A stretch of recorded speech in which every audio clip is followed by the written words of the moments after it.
análisis con el maestro en Seguridad Pública y Políticas Públicas, Rodrigo Cornejo, a quien saludamos con mucho gusto acá en Radio Sonora. Muy buenos días, maestro, ¿cómo está? Miriam, ¿qué tal? Gracias. Un saludo a ti y a toda tu audiencia. Pues la importancia de que el Pleno de la Cámara pues ya aprobó el dictamen de esta ley, maestro. Correcto. Y ese dictamen, que es parte de una serie más amplia de reformas, hace que la Guardia Nacional pueda llevar a cabo algunas cosas que ya habíamos hablado previamente en este espacio. En algún momento tú y yo hablamos de que la Secretaría de Seguridad Ciudadana ya puede coordinar y realizar labores de inteligencia. Entonces, a la par de que esto sucede, y esto es bien importante porque ya hay por fin, también fue publicado el reglamento que da vida ya a la Subsecretaría de Inteligencia, la Guardia Nacional también, como parte de este dictamen que se aprueba, puede justamente realizar estas labores también, obtener inteligencia propia e incluso solicitar que se intervengan comunicaciones electrónicas, claro, preguntándole al juez primero, como debe ser, pero esto le ayuda a la Guardia Nacional a coordinarse a nivel de recolección de inteligencia con la Secretaría de Seguridad Ciudadana, Ejército y la Marina.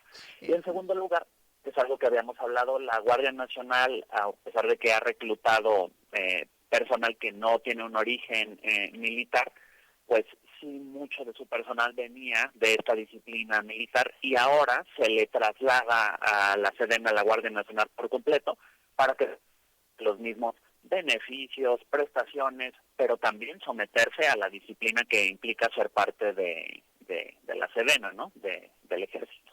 Entonces, estas son parte de las modificaciones que se están por aprobar y que este dictamen también incluye. Claro, entonces la persona titular de la Sedena, entonces, digamos que va a ser también de alguna manera la cabeza de la Guardia Nacional. Es correcto, tendrá a su Uh-huh. cargo la Guardia Nacional, que es un cuerpo, que esto también es bien importante discutirlo y que se entienda de forma correcta con información. Sí es un cuerpo que está viviendo dentro del ejército, pero no es un cuerpo que sea militar al 100% o militarizado, como le dicen, ¿no? Es un cuerpo dentro del ejército que realiza labores de Uh-huh. seguridad pública, que son muy distintas que las que puede realizar el ejército, que son de seguridad nacional. Y estos, ya lo hemos dicho en alguna ocasión, pero eso también pues existe en Italia, existe en Francia, existe también en España, en diversos países en donde el ejército también tiene policías de este tipo que son policías que actúan en todo el país y no solo como el ejército, en donde Uh-huh. hay problemas específicos, ¿no? Van a poder coordinar, entiendo, acciones de seguridad en municipios y estados, en los estados, ¿no? Sí, y esto es vital porque esto ya se realizaba. Uh-huh. De hecho, muchos de los estados de la República en donde uno ve Guardia Nacional es a petición de los gobernadores o puede ser de los municipios.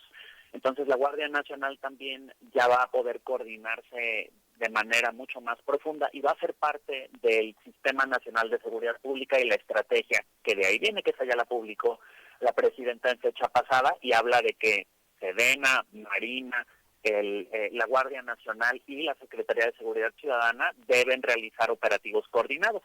Eso Uh-huh. ya lo han hecho, tanto para detener a traficantes de combustible robado como para detener a traficantes de drogas, pero es bien importante que esta ley formalice esa coordinación, ojo, bajo el mando no de la Sedena, sino bajo el mando de la Secretaría de Seguridad Ciudadana. Esto también es lo que Uh-huh. hace posible esa ley. Ahora, mucha gente, y he visto también que está el cuestionamiento de si integrantes de la Guardia Nacional van a poder, por ejemplo, contender por cargos de elección popular. Sí, y eso sí lo hace posible, Ajá. eso la reforma lo hace posible. Yo creo que también lo que debemos garantizarle a quienes contribuyen a la seguridad es que puedan gozar de todos sus derechos. El hecho de que una persona sea policía municipal o estatal, pues tampoco le impide el que pueda participar para ser diputado o senador o gobernador o lo que tú quieras y gustes. ¿Por qué habríamos de no darle ese mismo derecho a los integrantes de la Guardia Nacional? Mientras no tengan una prohibición en la Constitución, como los ministros de culto, etcétera, y utilicen su trayectoria de la seguridad pública como un activo, si hacen un buen trabajo, perfecto. Y si no, y eso sí es una opinión que yo tengo, que hay que someterlos a la misma búsqueda de antecedentes, al mismo análisis que hacemos con cualquier candidato en donde hemos visto que no se necesita ser miembro de la Guardia Nacional o nada para ser un candidato aceptable o inaceptable, ¿no? En nuestra democracia ha habido muchos casos de candidatos que no tienen las tablas para contender y aún así pues están ahí porque es su derecho. Yo creo que los miembros de la Guardia Nacional, mientras no rompan con el deber que tienen con la ciudadanía, no se corrompan y cumplan su papel, pues es positivo que puedan usar esta trayectoria para decirle a la ciudadanía que quieren participar en una elección. No me parece negativo. Muy bien. ¿Se modifican o se mantienen los requisitos para ingresar a la Guardia Nacional? Es correcto, y estos requisitos como la búsqueda de antecedentes o lo que se le conoce como los exámenes de control y confianza pues siguen en vigor, además porque la Guardia Nacional está bastante por encima del promedio de remuneración, es decir, los guardias nacionales ganan más que el promedio en el país y por lo tanto pues para reclutar puede despertar un interés más fuerte, lo que significa que hay que revisar de manera muy específica a quienes aspiran a hacerlo. Pero eso también, más que cambiar, está en línea con lo que se hace. La Secretaría de Seguridad Ciudadana, de último, y eso es muy público, está reclutando analistas para las labores de inteligencia. Y esos, por ejemplo, son también reclutas como cualquier persona y tienen que pasar su examen de antecedentes, su examen de control y confianza, y lo importante es estarlos revisando. Como tienen contacto con la violencia organizada, pues hay que revisar la evolución patrimonial, que nadie se haga inexplicablemente rico, más allá de lo que la Guardia Nacional les paga, es vital para garantizar que sea un cuerpo que no caiga en actos de corrupción. Muy bien. Ahora, ¿qué legislación aplicaría o va a aplicar para aquellos elementos de la Guardia Nacional que pues cometan algún tipo de delito? El estar adscritos al ejército ya Uh-huh. les hace susceptibles de la disciplina militar.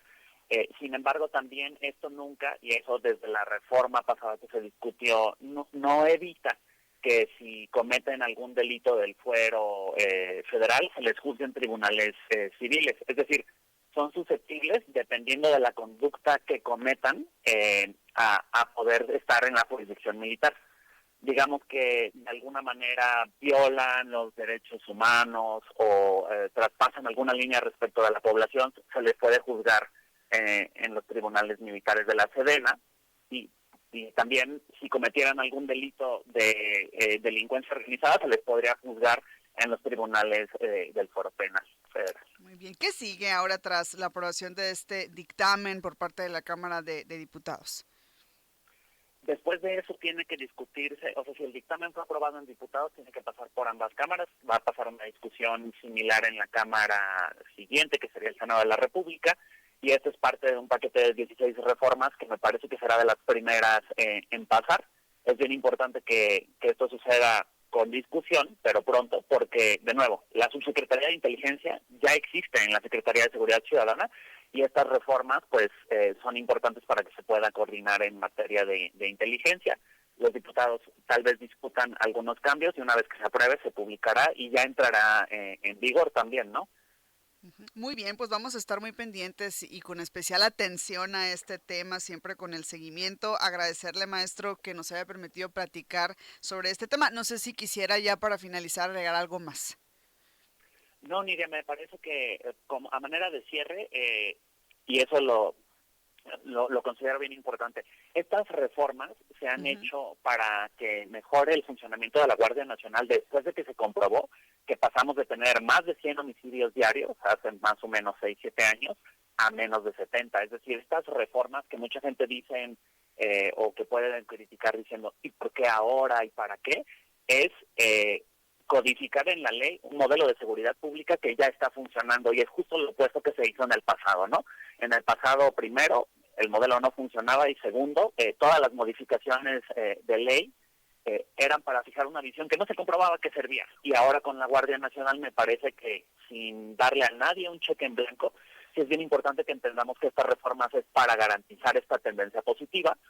Y, por ejemplo, lo que van a hacer en materia de intervención de telecomunicaciones es bien importante porque la extorsión, y eso hay que reconocerlo, sí ha aumentado en este lapso. Entonces, mientras se cometen unos delitos, las modalidades de delito se van a ir a otros, como la extorsión, y es importante que la Guardia Nacional pueda contribuir para no solamente contener los homicidios y bajarlos, sino la extorsión que daña muchísimo a la ciudadanía, y eso tú y yo lo sabemos. Sí, sí, sí, y hemos tenido en este espacio especialmente algunas entrevistas orientadas a decirle a la gente, ¿no? Cómo puede evitar también caer en estos tipos de extorsiones. Entonces, sí, bueno, pues vamos a estar pendientes. Agradecerle de nueva cuenta, maestro, esta intervención. Muchísimas gracias, un saludo.